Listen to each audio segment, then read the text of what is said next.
Mari kita bersatu hati dalam doa. 我们进度祷告。 Terima kasih untuk kasih Tuhan yang luar biasa buat hidup kami. 感谢您如此的大爱赐给我们， Terima kasih untuk keselamatan yang Tuhan nyatakan dalam kehidupan kami. 感谢你对我们的救恩， Terima kasih untuk setiap hari di mana kami mengalami berkat-berkat yang baru di dalam Tuhan. 感谢你赐给我们每一天充满恩典的一天。 Dan kami juga bersyukur bahwa Engkau selalu menyatakan akan kebenaran-Mu Tuhan lewat pemberitaan firman. 我们也非常开心，在你的真道里知道这世界上的真理。 Dan jikalau pada pagi hari ini kami bersama-sama akan merenungkan kebenaran firman-Mu, Tuhan tolong setiap kami. 今天求你协助我们来思想你的话语， Agar kami menundukkan diri kami kepada kebenaran-Mu. 让我对你的真理谦卑， Dan mengerjakan setiap kehidupan kami selaras dengan apa yang menjadi keinginan Tuhan. 让我们的生活能讨得你的喜悦。 Itulah mengapa kami datang dan kami merendahkan diri kami di hadapan Tuhan. 这是我们谦卑来到你的心里。 Dan kami memohon berbicara Tuhan, kami siap untuk mendengarkannya. 我们祈求您对我们每个人诉说， Sertai kedua hamba-Mu dalam segala keterbatasan yang ada, Tuhan pakai menjadi alat di tangan Tuhan. 请你祝福你眼前的两位仆人，能够把你的真理传开出来， Agar setiap berkat-berkat rohani dari firman-Mu itu sungguh-sungguh nyata buat hidup setiap kami. 让我们能够完全的享受您的真道。 Terima kasih Tuhan, di dalam nama Tuhan Yesus Kristus kami sudah berdoa. 感谢您奉主耶稣我们的主，我们祈求， Amin. 阿门。 Shalom saudara sekalian. 亲爱的弟兄姐妹们，主日平安。 Hari ini tema kita adalah menjadi imitasi Kristus yang terambil dari 1 Korintus 11 ayat yang pertama hingga yang ke-16. 我们今天要思想哥林多前书第11章第1到第16节。 Iya. Kita akan melihat kebenaran firman Tuhan dalam 1 Korintus 11 ayat yang pertama hingga yang ke-7. Saya akan membacakannya bagi kita dalam bahasa Indonesia dan bahasa Mandarin. 主要思想是哥林多前书第11章第1到第7节，将用印尼语、汉语来解读。 1 Korintus pasal yang 11 ayat yang pertama hingga ke-7. Saya akan bacakan dalam bahasa Indonesia terlebih dahulu. Demikian firman Tuhan. Ikutilah teladanku sama seperti aku juga mengikuti teladan Kristus. Aku memuji kamu sebab dalam segala sesuatu kamu tetap mengingat aku dan teguh berpegang pada ajaran yang kuteruskan kepadamu. Namun aku mau supaya kamu mengetahui hal ini, yaitu kepala dari tiap-tiap laki-laki ialah Kristus, kepala dari perempuan ialah laki-laki, dan kepala dari Kristus ialah Allah. Tiap-tiap laki-laki yang berdoa atau bernubuat dengan kepala yang tertudung menghina kepalanya. Namun tiap-tiap perempuan yang berdoa atau bernubuat dengan kepala yang tidak bertudung menghina kepalanya. Sebab ia sama dengan perempuan yang dicukur rambutnya. Sebab jika perempuan tidak mau menudungi kepalanya, haruslah ia juga menggunting rambutnya. Namun jika bagi perempuan itu adalah penghinaan bahwa rambutnya digunting atau dicukur, haruslah ia menudungi kepalanya. Sebab laki-laki tidak perlu menudungi kepalanya. Ia menyinarkan gambaran dan kemuliaan Allah. Namun perempuan menyinarkan kemuliaan laki-laki. 你们该效法我，像我效法基督一样。我称赞你们，因你们凡事纪念我，又坚守我传给你们的。我愿意你们知道，基督是个人的头，男人是女人的头，神是基督的头。凡男人祷告或是讲道，若蒙着头，就羞辱自己的头。 凡女人祷告或是讲道，若不蒙着头，就羞辱自己的头，因为这就如同剃了头发一样。女人若不蒙着头，就该剪了头发；女人若以剪发、剃发为羞愧，就该蒙着头。男人本不该蒙着头，因为他是神的形象和荣耀，但女人是男人的荣耀。 Ya, saudara, bulan Juli tahun 2023 yang lalu, publik itu sempat dihebohkan dengan sebuah pemberitaan online, saudara. 亲爱的弟兄姐妹，在2023年7月份的时候呢，其实呢，我们被新闻所震惊了。 Dan dalam berita itu dinyatakan ada seorang perempuan bernama Suwanarti Daeng Kanang asal Makassar. Dia memamerkan sejumlah perhiasan seusai pulang dari ibadahnya di luar negeri. 这个新闻主要是从望嘉系的一个女子，名叫苏纳蒂，她在国外做完礼拜以后呢，回到国内的时候。 Dan dia tampaknya membiarkan dirinya difoto oleh reporter, oleh berbagai orang yang ada di sekitarnya dia, saudara. 他炫耀身上的金饰，他看起来也像让这些记者来拍照。 Dan dia kemudian memamerkan sejumlah perhiasan yang tampaknya seperti emas, ada di kepalanya, ada di tangan, ada di leher, ya, di mana saya nggak tahu juga ya. Banyak sekali perhiasan yang dia kenakan itu, saudara. 他向大家炫耀了他头上、他脖子上、他手上、他所有的这个黄金金饰。 Tentu saja karena dia di bandara, maka setelah itu dia harus dibawa ke bea cukai. 因为这是发生在这个机场，所以最后呢，他被带到海关去。 Tetapi setelah diperiksa di bea cukai, ternyata perhiasan itu bernilai tidak lebih dari 900.000 rupiah saja, saudara. 但是在经过检查以后，其实他身上的金饰不超过90万卢比。 Rupanya semua yang kelihatan emas-emas itu hanyalah emas imitasi ternyata, saudara. 原来他身上的金饰都是仿金。 Bahkan ada sebuah berita mengatakan publik kena prank, katanya begitu ya. 所以我们知道，所有的会众被愚弄了。 Ini ada sebuah prank akibat tindakan namanya flexing kalau zaman sekarang, atau tindakan pamer ya dari Suwanarti tersebut, saudara sekalian. 这是我们所谓的被愚弄的人。 Saudara, istilah imitasi memang adalah suatu istilah yang akhir-akhir ini terkesan negatif. 我们所谓的仿制品，其实它也带了负面的意思。 Karena begitu kita mendengar kata imitasi, maka yang terpikir dalam kita adalah barang palsu, saudara. 因为我们一旦听到，我们知道这是一个假货。 Yang meniru model yang aslinya, kemudian dijual dengan harga yang lebih murah. 它仿造原品的模式，但是呢，被卖出去呢以廉价的价钱。 Kenapa murah? Ya jelas, karena tidak membayar pajak barang mewah. 那为什么会便宜呢？因为它并没有付这个省制品的这个税收。 Atau istilah pada masa kini adalah kita katakan adalah barang KW seperti itu. 所以我们知道这是仿制品。 Tetapi kita belum memperhatikan sebenarnya kata imitasi itu adalah satu kerinduan sebenarnya atau satu usaha untuk melakukan, untuk menciptakan sesuatu yang semakin serupa dengan aslinya. 但是其实我们知道，模仿其实是一种渴望、一种意愿，想要去模仿原本的东西。 Di dalam teologi Kristen pun kita sangat mengenal ada satu istilah yang disebut dengan imitasi Kristus. 在我们基督的神学里面呢，我们也学到关于效法基督这个词。 Dan istilah ini adalah istilah yang dipakai sudah berabad-abad oleh gereja Tuhan, saudara. 这个在早期几个世纪里已经广泛的被使用。 Termasuk itu juga dilakukan oleh Rasul Paulus untuk menggambarkan bagaimana kita perlu meneladani Kristus. 在保罗的书信里面，我们也知道，我们必须去效仿耶稣。 Itulah mengapa Paulus katakan di ayat pertama, ikutilah teladanku sama seperti aku juga mengikuti teladan Kristus. 保罗在第一节说：“你们效法我，正如我效法基督一样。” Atau dalam bahasa Inggrisnya tampaknya lebih jelas lagi dikatakan bahwa be imitators of me as I am of Christ. 或者在英文的版本里面说：“就像我一样效法基督。” Maka kata imitators ini adalah berasal dari kata mimetes. 所谓的效仿，其实在原文里面说的是 mimetes 这个字， Yang artinya memang mengikuti teladan, tetapi bukan sekedar teladan, tetapi mewujud nyatakan sebuah totalitas Kristus dalam kehidupan setiap kita, saudara. 当然，它并不只是意味着效仿基督，它其实是在每个人生命里面去彰显基督的。 Maka inilah makna imitasi yang sesungguhnya yang diharapkan dalam spiritualitas Kristen, yaitu satu kerinduan yang terus-menerus menjadi serupa dengan Kristus dalam seluruh aspek hidup kita. 其实，这在我们的生活里面，所有基督徒什么，这是最主要的一部分。 Tetapi menariknya dalam perikop yang kita baca ini, ketika Rasul Paulus sudah berbicara tentang imitasi Kristus, seakan-akan kemudian Rasul Paulus tidak melanjutkan penjelasannya itu. 但是我们在第一节里面谈到这个事情以后呢，接下来我们似乎就没有谈论到这个问题了。 Karena kalau kita perhatikan di pasal 11 mulai ayat kedua dan seterusnya bahkan sampai ayat yang ke-14, Rasul Paulus berbicara tentang apa? Berbicara tentang beberapa masalah dalam ibadah Kristen. 我们从第11章第2到第14节里面，主要讲的是基督徒在敬拜中的一些问题。 Dia berbicara tentang apa yang harus atau tidak boleh dikenakan oleh pria dan wanita di kepala mereka ketika beribadah di rumah Tuhan.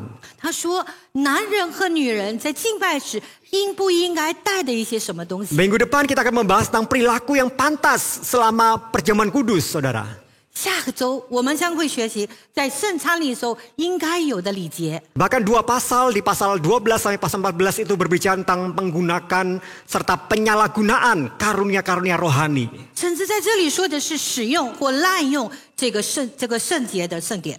Semua yang dibicarakan ini berbicara tentang bagaimana sikap seseorang itu di dalam ibadah-ibadah mereka. 这里所说的都是我们在敬拜时候所应该有的这个事情。 Tetapi disinilah kita kemudian diingatkan bahwa semangat ibadah dan etika Kristen itu harus didasarkan pada satu semangat untuk memiliki hidup yang serupa dengan Kristus itu. 但是这里所有的一切，主要的还是告诉我们需要效仿基督的生活。 Lalu apa artinya sebuah kehidupan spiritualitas yang mengimitasi Kristus? 但是这个所谓灵性的生活，效仿基督生活，到底是怎么样的呢？ Mari dalam kaitan pembahasan kita pada hari ini, maka ada dua hal yang saya ingin tekankan. 那在这里呢，牧师将讲的是两个重点。 So, yang pertama adalah mengimitasi Kristus itu dengan tunduk kepada otoritas dari Allah. 第一个是效仿基督，去顺服神的权柄。 Rasul Paulus melanjutkan di ayat yang ketiga ketika dia membuat semacam hierarki dalam hal otoritas dan ketundukan terhadap otoritas tersebut. 在第三节中，保罗告诉我们，权威和顺服，他建立了一个相等的等级。 Ketika Paulus katakan kepala dari tiap-tiap laki-laki ialah Kristus, kepala dari perempuan ialah laki-laki, dan kepala dari Kristus ialah Allah. 他说，每个人的头都是基督，女人的头是男人，而基督的头是上帝。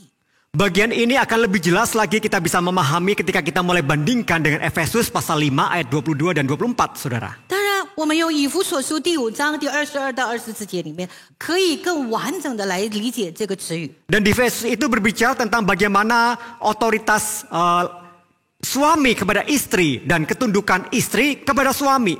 这里讲的是丈夫对妻子的权威，还有妻子如何来服从、顺从丈夫。 Dan ini bukan sekedar berbicara tentang masalah laki-laki dan perempuan secara umum, saudara. 这不只是说的是男人和女人的问题， Tetapi kemudian di sini kita bisa tahu bahwa ketundukan baik suami maupun istri itu pada akhirnya semuanya merupakan ketundukan kepada otoritas yang lebih tinggi, yaitu kepada Kristus dan kepada Allah Bapa di sorga. 在这里我们所说的所谓男人、丈夫、女人的权威的顺服，主要还是顺从上帝，我们天父神的权威。 Nah, ketundukan terhadap otoritas inilah yang kemudian Rasul Paulus mulai jabarkan dengan contoh kasus, mulai ayat keempat, ayat kelima dan seterusnya, saudara. 所以保罗在第4节和第5节里面呢，在说了这些事情。 Dan kasus yang diungkapkan Rasul Paulus berbicara tentang masalah tudung yang dipakai dalam peribadatan di rumah ibadah bagi jemaat di Korintus. 这里我们说的是哥林多教会诉说关于戴头巾的问题。 Saudara, saya dapat katakan bahwa sebenarnya para penafsir Alkitab sangat sulit sekali memahami pasal 11 ini, saudara. 其实解经者非常困难去理解这个经文， Terutama pemahaman istilah kata tudung, kata kepala, atau rambut sepanjang ayat 2 sampai 16 ini. 最难理解的是如何贯穿地理解第2到第16节里面所谓的头发、头巾这些词。 Kesulitannya adalah apakah kata-kata ini dimaknai secara simbolis atau dimaknai secara harafiah. Memang itu tudung, memang itu kepala, memang itu rambut dan sebagainya, saudara. 这里所说的是头巾，它是不是有一些特有的意义，或是只是我们一般的解释？ Karena istilah itu bisa menjadi istilah yang berganti-gantian. Terkadang terkesan itu simbolis, terkadang terlihat itu harafiah dan sebagainya. 因为这个情况，我们觉得说，有的时候它是非常有象征性的，但是有时候看起来也一般。 Tetapi mengacu pada soal ketundukan pada otoritas inilah yang saya ambil menjadi satu bagian di ayat ketiga ini. 但是在这第3节里面，主要牧师在这里讲的是所谓的顺服。 Di mana saya lebih setuju memakai istilah-istilah kata itu dalam setiap ayat ini dalam konteksnya, yaitu persoalan otoritas dan ketundukan untuk memahaminya. 牧师在这里呢，主要非常赞同的是在权威和顺服这个背景下呢，去理解这些问题。 Maka permasalahan yang dikatakan Rasul Paulus ini adalah tentang bagaimana seorang perempuan ketika dia datang ke tempat ibadah Kristen tanpa memakai tudung, itu artinya sama dengan menunjukkan sikap yang tidak mau tunduk pada suaminya. 保罗说，一个女人来到敬拜的地方，她不带着她的头巾，这表示她并不顺服她的丈夫。 Dan pada akhirnya itu menjadi satu sikap bagaimana dia juga berkata bahwa aku menolak tunduk pada perintah Allah. 又或者说，我拒绝顺服神的旨意。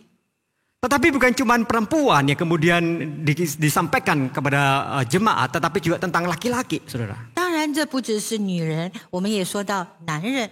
Ketika seorang laki-laki kemudian beribadah, tetapi pria beribadah memakai tudung yang secara tradisi itu harusnya dipakai oleh perempuan, hal ini menunjukkan adalah sebuah kesalahan secara tatanan sosial. 当一个男人戴着应该是女人所佩戴的头巾来到敬拜的时候呢，这代表着我们社会秩序的混乱。 Karena sebuah tudung itu adalah satu bagian yang memiliki makna simbolis sebuah ketundukan istri kepada suami, saudara. 因为头巾的意义是女人、妻子对丈夫的顺服的意思。 Makanya kalau laki-laki datang ke rumah ibadah memakai tudung, itu artinya bagaimana sebagai satu simbol suami takut pada istri, tunduk kepada istri. 所以，当男人戴着头巾来到敬拜的时候呢，这代表说男人惧怕他的太太。 Dan ini salah secara tatanan sosial yang diperintahkan Allah dalam kitab suci. 这个上帝圣经里面所说的一般的情况，这是违反的。 Saudara, mengapa sih Rasul Paulus mengurusi masalah-masalah tudung seperti begini? 那为什么他要这么做呢？ Karena kemungkinan beberapa perempuan di gereja kemudian menganggap bahwa dia telah dalam Kristus, dia bebas, dan kemudian dengan bebasnya dia datang beribadah tanpa memakai tudung, saudara. 所以这里可能说的是一些女人对自由这个意思有着偏激的思想，她们甚至摘掉头巾来到敬拜会。 Dan kalau dia datang tanpa tudung, jelas menunjukkan bagaimana bahwa dia itu menolak untuk tunduk kepada suaminya. 当她摘掉她头巾的时候，也代表说她拒绝去顺服她的丈夫。 Dan ini adalah satu kesalahan yang dianggap oleh Paulus menjadi satu hal yang perlu dibenahi. 这在保罗上是一个非常错误的事情，是需要去更改的事情。 Karena tatanan penciptaan yang ditetapkan oleh Tuhan dan peran yang berbeda antara pria dan wanita itu merupakan dasar dari kehidupan bersama dalam masyarakat dan juga dasar bagi perilaku saleh di gereja. 因为上帝所设立的男人和女人在世上的这个角色，它其实对我们的生活、对教会的举例，它是起着非常大的一个作用的。 Maka Rasulullah melihat ini dari tatanan penciptaan bagaimana semuanya itu sudah diatur oleh Allah sendiri sebenarnya. 其实这所有的一切是上帝已经给制定好的。 Dan bagaimana kita perlu mematuhi apa yang menjadi tetapan dan aturan yang diberikan oleh Allah tersebut. 所以我们必须去遵从已经被命定的这些规则。 Tetapi kita juga tidak boleh salah sangka menyangka bahwa bagian ini menunjukkan bahwa wanita itu atau perempuan itu lebih rendah dari laki-laki. 但我们这里不说女人和男人的这个地位呢不相匹配。 Saudara, kalau kita melihat dalam konteks di Korintus sendiri, dalam budaya Korintus, maka seorang perempuan yang menutupi kepalanya selama ibadah atau saat dia di depan umum, itu menunjukkan sebuah ketaatan dirinya terhadap otoritas sebenarnya. 其实，在哥林多教会里，女性戴着头巾，进入各种的敬拜会，其实是符合上帝、符合现实的一些事情。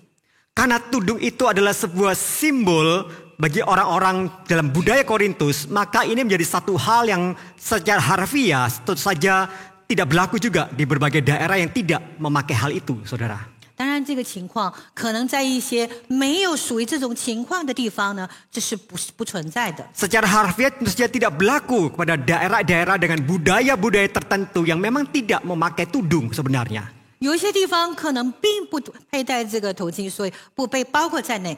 Termasuk di Indonesia, bagaimana orang-orang perempuan Kristen ketika datang beribadah tidak perlu memakai tudung. 就包括在我们印度尼西亚来到教会的时候，我们的女性是不需要佩戴这个头巾的。 Kalau dia datang memakai tudung, itu preferensi mereka. Tetapi gereja tidak mewajibkan seorang perempuan memakai tudung ketika beribadah. 如果她愿意佩戴头巾，那是她的选择，但是教会并不强制要求。 Tetapi di sini kita perlu melihat apa yang menjadi makna, apa yang menjadi pesan ketika Rasul Paulus menyampaikan tentang masalah tudung ini. 但是我们必须要知道，到底保罗这句话里面存在任何的意义呢？ Karena makna tudung yang seharusnya dimiliki oleh setiap kita adalah apa? Satu sikap hati yang taat dan tunduk kepada otoritas. 其实所谓的头巾是如何去顺服世上的规则。 Dan bahkan seperti katakan dalam Efesus 5:22 dikatakan seperti kepada Tuhan, itu dikatakan oleh Rasul Paulus sana. 它就像是神的同在。 Maka di sini kita bisa tahu bahwa Allah jauh lebih peduli pada sikap hati kita daripada sekedar penutup kepala. 所以我们可以知道，上帝主要是看的是我们的内心，而不是我们的外表。 Allah lebih peduli kepada ketundukan diri kita kepada apa yang menjadi perintah Tuhan ketimbang kita melakukan secara harfiah. 上帝主要是我们如何去顺从，去准备这个所有的这个规则。Saudara, salah seorang penafsir dan komentator itu ya, komentator Alkitab kemudian mengomentari bagian ayat-ayat ini dengan mengutip perkataan seorang rabi Yahudi yang kuno, saudara. 在评论哥林多前书的时候呢，我们引用一个古代传教士的话。Sang rabi itu mengatakan demikian, Allah tidak membentuk perempuan dari kepala supaya ia tidak menjadi sombong. 上帝不以头来造女人，就是避免她骄傲。Juga tidak dari mata supaya ia tidak bernafsu. 也不以眼睛来造女人，让她免除诱惑。Juga tidak dari telinga supaya ia tidak menjadi orang yang selalu ingin tahu.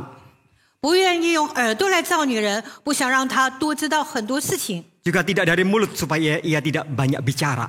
不用嘴巴来造女人，不让她多说话。Juga tidak dari hati supaya ia tidak cemburu. 不用心来创造女人，是不让她有这个。Juga tidak dari tangan supaya ia tidak tamak. 不用手来创造女人，不让她有贪婪。Juga tidak dari kaki supaya ia tidak suka pergi kemana-mana untuk mencampuri urusan orang lain. 不用脚来铸造女人，就不让她随处到走，去干涉其他人的事情。Kemudian perhatikan di sana, tetapi dari sebuah rusuk yang selalu tertutup. 但是用闭合的肋骨。Karena itu sebuah kesopanan atau sebuah kesederhanaan yang harus selalu menjadi kualitasnya yang utama. 那是谦卑、有礼、简朴的，是我们生活的主要的宗旨。Saudara, menarik ketika Rabi ini berbicara tentang tantangan penciptaan itu, saudara. 这是非常有意思的。Bagaimana perempuan itu berasal dari rusuk laki-laki. 女人如何从这个男人的这个肋骨里面被创造出来？ Kan disitulah kemudian menyatukan bahwa sebuah otoritas ketundukan terhadap ketundukan itu dari seorang perempuan kepada laki-laki. 这是女人对男人顺服的一个主要的观点。 Tetapi hari ini masalahnya ada begitu banyak kecenderungan orang itu inginnya independen. 但是事实上，很多人都希望我有自由。 Orang tidak mau bergantung, tidak mau bertanggung jawab kepada siapapun. 他们不想要牵在任何人身上。 Artinya kecenderungan dari satu kecenderungan bagaimana kita tuh inginnya berbuat sekehendak hati kita sendiri. 他们为所欲为，想自己做怎么做就怎么做。 Tapi bisakah kita membayangkan kalau masing-masing setiap kita ingin melakukan sekehendak kita sendiri, bagaimana kekacauan itu bisa terjadi, saudara? 但是如果我们每个人都为所欲为的话，那我们的世界是如何的混乱？ Maka ketika Allah menetapkan seseorang atau mungkin beberapa orang di atas kita agar kita tunduk pada otoritasnya, tentu saja tujuannya untuk kebaikan kita. 当上帝命令某一些人在我们之上的话，他是有他的意思的。 So, orang-orang yang ada di atas kita itu seperti sebuah payung yang melindungi kita. 这些在我们之上的人就像一把伞，它能够保护我们。 Dan itu sebuah otoritas yang ditetapkan Allah bagi kita, saudara. 他是上帝对我们所命定的人。 Itulah mengapa Alkitab seringkali mengatakan tentang hal ini. Bagaimana Allah memberikan tuntunan ketundukan itu seperti antara suami dan istri. 所以上帝在丈夫和妻子这个事情里面，已经告诉我他们的旨意， Seperti antara orang tua dan anak. 就像孩子跟父母、 Pemerintah dan masyarakat. 政府和社会， Dan juga pemimpin-pemimpin rohani dengan jemaatnya. 还有这些领袖、属灵的领袖和所谓的教会。 Maka ini sebuah tatanan sosial yang dipakai dan diatur oleh Allah sendiri bagi kita, saudara. 这已经是被上帝所规定下来的。 Dan dengan tujuan akhir adalah sebuah ketundukan kita semuanya kepada Allah sendiri. 最后的主要目的呢，就是让我们去顺服上帝的旨意。 Maka disinilah kita kemudian diingatkan bagaimana ketundukan Kristus itu kepada otoritas Bapa yang mengutusnya. 在这里，我们看到耶稣如何去顺服上帝。 Meskipun dia adalah Allah, tetapi dia mau tunduk dan rela menjalani apa yang menjadi kehendak Bapa bagi dirinya. 虽然他是我们的主，但是他是如何的顺服去完成上帝旨意。 Dia mau menjalani jalan salib dan bahkan mati di atas bukit Golgota itu karena dia ingin melakukan sebuah ketundukan kepada otoritas Bapa yang mengutus dia. 但是我们的十字架之路，他如何的被钉在十字架上，如何的成就了救赎我们每一个人。 Dan ketaatan Kristus kepada otoritas Bapa inilah yang berbuah sebuah keselamatan bagi setiap kita orang-orang yang percaya ini, Bapak sekalian. 耶稣对上帝的顺服，成就了我们每个人的救恩。 Dapatkah kita membayangkan jikalau sampai Kristus itu menolak untuk tunduk kepada otoritas Bapa di sorga? 我们是否能想象，如果耶稣拒绝去顺服上帝，会怎么样呢？ Saudara, meskipun itu tidak mungkin, Kristus tidak mungkin menolak, tetapi kalau kita berandai-andai membayangkannya, saudara, 当然，我们知道这是不可能的事情，但是如果我们去想象的话， maka artinya tidak ada keselamatan yang terjadi atas hidup kita. 那就代表说我们之间完全没有救恩。 Tentang hal ini saya ingin menegaskan bahwa apakah Kristus bisa menolak untuk tidak mau tunduk kepada Allah Bapa di sorga? 所以我们说，耶稣是不是能够拒绝上帝的旨意呢？ Bisa nggak, saudara? 可以吗？ Bisa atau tidak? 可以吗？ Kristus bisa menolak untuk tunduk pada otoritas Bapa di sorga? 他是不是能够违背这个上帝的旨意呢？ Saya katakan Kristus tidak bisa menolak untuk tunduk kepada otoritas Bapa di sorga. 我们说他必须顺服，他不能去拒绝， Karena Allah tidak mungkin berkontradiksi dengan dirinya sendiri. 因为他不会违背自己的心意。 Artinya tidak mungkin, meskipun secara logika masih bisa mungkin, tetapi tidak mungkin dalam keberadaan Kristus dia menolak otoritas Bapa di sorga. 虽然我们想象中的是他是可以拒绝的，但是基督他永远不会这么做。 Tetapi disinilah kita diingatkan, kalau sampai terjadi Kristus menolak, maka tidak ada keselamatan yang terjadi dalam kehidupan kita. 但是我们想象，如果他违背了上帝的旨意，我们都没有救恩。 Karena itu kehidupan orang Kristen yang mengimitasi Kristus, atau artinya kita mau belajar tunduk pada otoritas yang ditetapkan Allah bagi kita. 所以我们身为基督徒，我们因为效法基督，能够跟他的生活一起。 Dan di sini kita belajar ketundukan Kristus kepada otoritas Bapa yang mengutus dia. 对，这里说的是顺服上帝的旨意。 Saudara, kehidupan yang mengimitasi Kristus itu juga ditandai dengan sikap yang kedua, yaitu memiliki cara hidup yang berbeda dengan dunia. 第二，效法基督，过着与世俗不同的方式。 Ternyata penggunaan tudung dalam ibadah bagi perempuan itu bukan sekedar sebuah simbol ketundukan pada otoritas suami, saudara. 其实我们佩戴这个头巾，并不只是顺服丈夫的意思， Tapi ada satu tujuan yang lain, yaitu menjadikan satu ciri yang berbeda dengan penyembahan kafir pada masa itu ternyata. 主要是跟当时的祭拜不同的异教的祭拜有所分别。 Saudara, dalam budaya dan ibadah kafir di kota Korintus, maka perempuan-perempuan itu menjadi pelacur bakti di sana. 那我们知道，在哥林教会的时候，他们的教会呢，有一些女人她成了圣妓， Dan itu semacam bentuk prostitusi sakral, saudara, karena dilakukan di kuil-kuil penyembahan dewa Aphrodite, saudara. 他们进行了一些犯意的事情，在这个教堂里面。 Dan ditandai dengan bagaimana perempuan-perempuan itu kemudian mencukur rambutnya dengan pendek dan kemudian berpakaian yang sensual untuk menggoda orang-orang yang datang beribadah di kuil itu. 他们把短发给剃短了，他们的头发也剃短了，他们穿着非常非常的性感。 Maka inilah yang kemudian ditangkap oleh Rasul Paulus, bagaimana kehidupan orang percaya harus berbeda dengan dunia ini. 所以保罗说，基督徒的生活应该不同。 Bahkan seorang sejarawan dan ahli geografi bernama Strabo, ya, sekitar tahun 20 Masehi pernah menuliskan demikian, saudara. 在公元前20年左右呢，一位这个历史学家 Strabo 这么说。 Dia katakan bahwa kuil Aphrodite di Korintus itu begitu kaya, gitu ya, sehingga memiliki lebih dari 1000 budak kuil pelacur yang biasa dipersembahkan oleh pria dan wanita kepada sang dewi Aphrodite itu. 他说，在阿波代这个神庙里面呢，非常有钱，非常富有，他有1000多个神庙的奴隶，还有这些圣妓。 Saudara, itulah mengapa kita membayangkan kesaksian dari Strabo ini kemudian mengingatkan kita bahwa ada ribuan wanita-wanita yang di kota Korintus kemudian bersama-sama tinggal bersama dengan orang-orang Kristen, saudara. 所以从这个正道里面，我们知道说，在当时有数以千计的这个圣妓跟我们的基督徒生活在一起， Bahkan mereka mungkin hidup berdampingan, bertetanggaan dengan perempuan-perempuan Kristen. 他们比肩的同住在一个地方。 Itulah mengapa untuk membedakan antara perempuan kafir dengan perempuan orang yang percaya, maka dalam hal beribadah kepada Allah, perempuan-perempuan yang percaya pada Allah itu harus memakai tudung. 为了去分别所谓的信徒基督教徒以及不信基督教的人，我们必须以头巾来差别。 Bahkan kemudian mereka juga harus memelihara rambut panjang bagi perempuan itu. 我们有时候还会说细留长发。 Karena tujuannya untuk membedakan antara mereka yang menyembah Dewi Aphrodite tersebut. 所以这是为了去分别两种不同的信徒。Sehingga mereka tidak dianggap sebagai seorang yang menjadi pelacur bakti di kuil-kuil tersebut. 让他们不会被认为是圣妓。 Maka ketentuan ini justru ketentuan yang kita harus lihat dalam konteks budaya di kota Korintus pada saat itu. 所以这个情况出现在当时的社会里面， Mereka tidak boleh memotong pendek rambutnya oleh karena itu yang terjadi, saudara. 他们不能把头发给剪短，就是因为那个时候的事实。 Tetapi pada zaman sekarang tentu saja ketika perempuan berambut pendek bukan berarti kemudian kita konotasikan dia adalah penyembah berhala.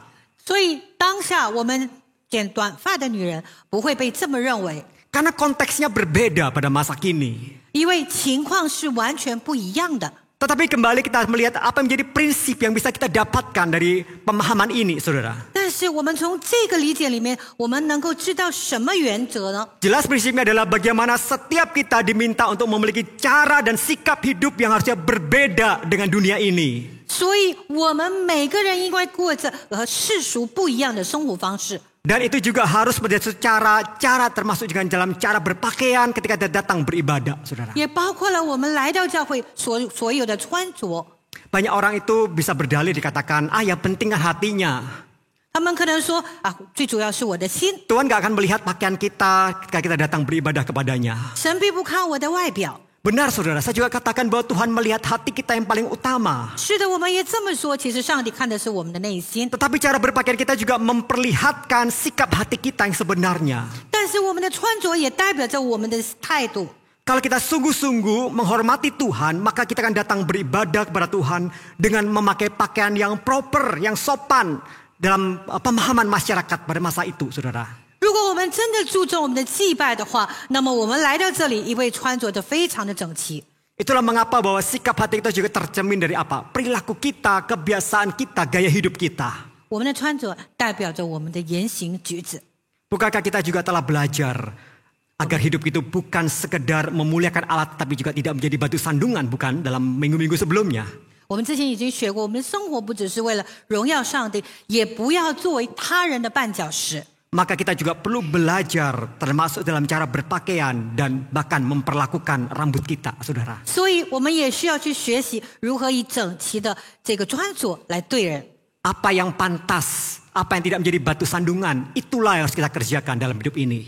什么是应该的，什么不会成为别人的、他人的绊脚石。 Itulah mengapa dalam bagian akhir tulisan ini kemudian Paulus memberikan kita 3 prinsip sebagai pedoman perilaku dan cara hidup kita. 所以保罗在头巾这事情里面呢，告诉我们最后的有3件事情是需要告诉我们的。 Saudara, prinsip yang pertama itu adalah prinsip apa yang pantas, itu dikatakan di ayat ke-13. 第一样原则是什么是适当的。 Saudara katakan demikian, pertimbangkanlah sendiri, patutkah perempuan berdoa kepada Allah tanpa menudungi kepalanya? 所以我们说，是不是要见这个上帝的时候呢，需要戴着头巾？ Maka kita perlu memeriksa apakah pakaian kita, gaya hidup kita selama ini, perilaku-perilaku kita, apakah sejalan dengan kaidah kesopanan dan kesesuaian dengan firman Tuhan. 所以我们要检测我们的穿着、我们的生活方式、言行举止是不是符合上帝的旨意。 Jadi prinsip kepantasan ini menjadi satu hal yang penting untuk kita perhatikan dalam hidup ini. 所以所谓的应该，在我们的生活里面是非常重要的。 Dan prinsip yang kedua tentang praktek yang wajar. 第二是合理的做法。 Saya akan bacakan 14 dan 15. Bukankah alam sendiri menyatakan kepadamu bahwa adalah kehinaan bagi laki-laki jika ia berambut panjang, tetapi bahwa adalah kehormatan bagi perempuan jika ia berambut panjang, dan seterusnya. 你们的本性不也只是你们，男人若有长头发，便是他的羞辱吗？但女人有长头发，乃是她的荣耀，因为这头发是给她做盖头的。 Selalu perhatikan apa yang wajar, dalam arti bagaimana norma yang berlaku di masyarakat pada masa itu. 我们常常要检测我们的言行举止是不是符合我们社会上一般的规则。 Perhatikan norma-norma yang ada di tengah-tengah setiap kita, saudara. 我们必须去检测我们周遭的规则， Maka kita perlu melakukan praktek yang sewajarnya yang harus kita lakukan itu. 按着规范来行事。 Jadi bukan hanya itu pantas, tetapi juga itu harus wajar, saudara. 所以我们不是适当，而且要符合规范。 Dan yang terakhir adalah mengacu pada budaya yang berlaku. 第三是参考主流文化。 Dikatakan, namun jika ada orang yang mau membantah, kami maupun jemaat-jemaat Allah tidak mempunyai kebiasaan yang demikian. 如果有人想辩驳，我们却没有这样的规矩，神的众教会也是没有的。Jadi bahkan Rasul Paulus katakan bahwa kami itu tidak mempunyai kebiasaan demikian, dalam arti bahwa laki-laki pakai tudung, yang perempuan gak pakai tudung. Kami tidak melakukan begitu, katanya. 所以我们说的是，我们也没有这样的规矩。男女是否戴着头巾，那是不是我们的规矩？ Karena adat istiadat yang terjadi dalam budaya Korintus adalah perempuan memakai tudung sebagai tanda ketundukan dan laki-laki tidak memakai tudung. 那我们知道，在哥林多教会里面，女人戴着头巾，那是顺服的表示，而男人则不然。 Maka kita perlu mengikuti apa menjadi adat istiadat setempat, saudara, yang memang itu baik dan tidak melanggar firman Tuhan secara prinsip. 所以我们也必须要去仰照当时生活的文化。 Sebagaimana kita juga menjadi satu bentuk kita menghormati budaya di mana kita tinggal. 所以是互相去礼让、互相去尊重的一个情况。 Asal itu baik dan tidak bertentangan dengan firman Tuhan, maka itu menjadi satu budaya yang harus juga ada menjadi budaya kita juga. 只要它不是违背我们基督教义的，那是我们可以行的。 Maka ketiga hal ini menjadi satu hal di mana sebagai tuntunan kita untuk menjalani kehidupan agar dalam kehidupan ini kita bisa menjadi berkat. 这三种规则告诉我们，这是我们生活方式的一个指南。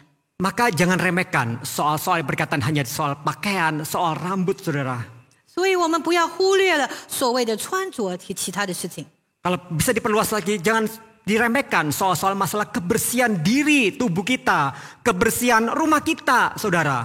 所以再扩展下去呢，也包括着如何自己清洁自己，还有我们家庭的清洁方法， Saudara, kita perlu memperhatikan itu.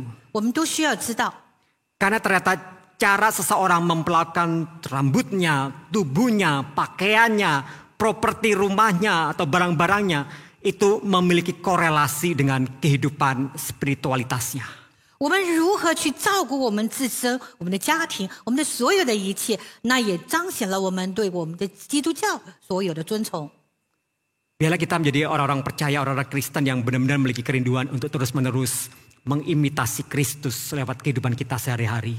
让我们这些基督徒能够持续不断的去效仿基督的做法。 Karena pada akhirnya tujuan akhir kita adalah ingin mempermuliakan Allah melalui seluruh kehidupan kita. 因为我们最终的目的只是为了去恩典、去保护这个上帝。 Melalui seluruh tubuh kita, melalui seluruh gaya hidup kita, dan melalui keberadaan kita. Biarlah itu menjadi satu bagian di mana Allah bisa dipermuliakan. 让我们去荣耀上帝。 Mari kita berdoa. 我们进入祷告。 Tuhan, terima kasih untuk pemberian firman pada pagi hari ini. 主啊，感谢您今天的真道， Ajarkan kami untuk kami dapat mengimitasi Kristus yang menjadi satu bagian untuk kami terus kerjakan dalam kehidupan kami. 让我们能够学习去效仿基督，在我们生活里面实行开来。 Kehidupan yang semakin hari semakin serupa dengan Kristus. 让我们每天更像基督一点， Agar melalui kehidupan kami tahu bagaimana kami dapat mempermuliakan nama-Mu. 让我们的生活我们知道如何去荣耀我们的上帝， Dan melalui kehidupan yang mengimitasi Kristus itu kami bisa berbeda dengan dunia ini. 让我们效法基督的生活，让我们能够明白我们的分别。 Tuhan, tolong setiap kami karena begitu banyak hal yang menjadi godaan-godaan dalam kehidupan kami. 主啊，求你保护我们，求你诱惑我们。我们的生活里面有多么多的这个诱惑， Godaan menjadi serupa dengan dunia ini. 事实上的诱惑， Godaan untuk tidak mau tunduk kepada otoritas Kristus. 让我们不顺服你的诱惑， Godaan untuk ingin independen dan ingin mengatur diri sendiri. 要崇尚自由、为所欲为的这个诱惑。